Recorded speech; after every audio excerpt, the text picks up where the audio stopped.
Stay with us, this gets deeper.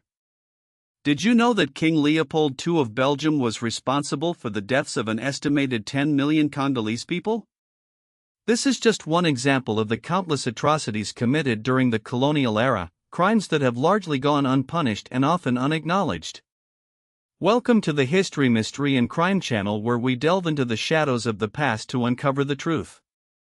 Today we are exploring the dark legacy of colonial crimes, focusing on Africa. For centuries, European powers carved up the continent, exploiting its resources and people with brutal efficiency, leaving a trail of blood and injustice that continues to haunt us today. This isn't just about historical events, it's about understanding the roots of present-day inequalities. Let's begin by examining the context of colonialism. Driven by a thirst for resources, power, and a misguided sense of racial superiority, European nations embarked on a frenzy of conquest.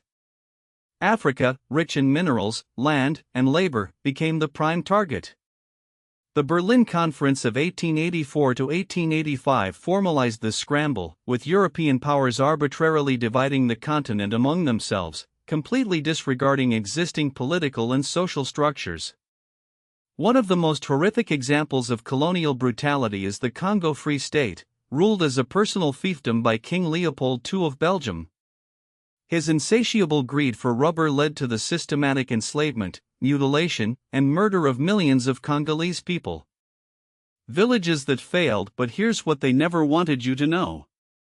To meet rubber quotas were subjected to unimaginable horrors. Hands were chopped off as proof of punishment, and entire communities were decimated.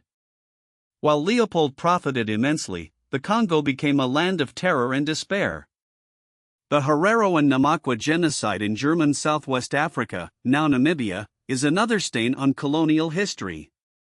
In the early 20th century, the Herero and Nama people rebelled against German rule.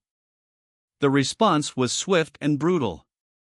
General Lothar von Trotha issued an extermination order, driving the Herero into the desert where they were deliberately starved and denied water.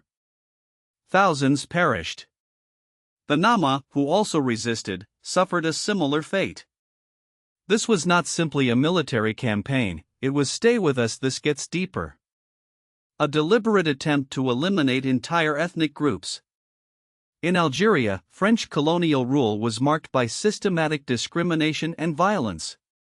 The indigenous population was denied basic rights and subjected to forced labor, land confiscations, and cultural suppression. The Algerian War of Independence, which began in 1954, was a bloody struggle against colonial rule, marked by atrocities on both sides.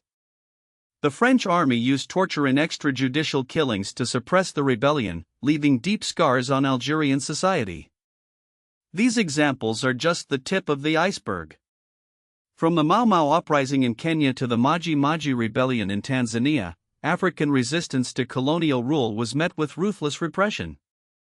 The consequences of these colonial crimes are still felt today.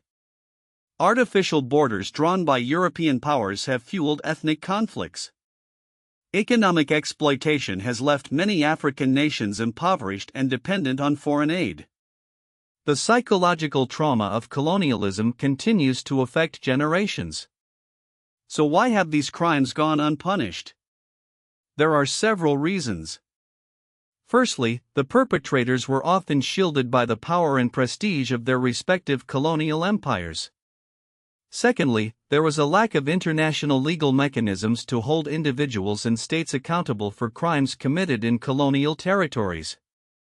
Thirdly, many of these atrocities were deliberately covered up or minimized by colonial authorities. Finally, there is a lingering reluctance in some quarters to confront the uncomfortable truths of colonial history. However, it is crucial that we confront this history head-on. We must acknowledge the suffering of the victims, honor the resistance of the African people, and demand accountability for the perpetrators. By doing so, we can begin to heal the wounds of the past and build a more just and equitable future. The fight for justice continues. As we learn more about these dark days of history, perhaps more light can shine on the perpetrators and victims. History always has something to teach us, and as long as we are willing to listen, we can do better. Thanks for watching, and stay tuned for more deep dives into history, mystery, and crime.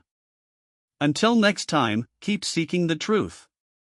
Subscribe to Punna Afrik for more African history and wealth wisdom. Follow for more untold African stories.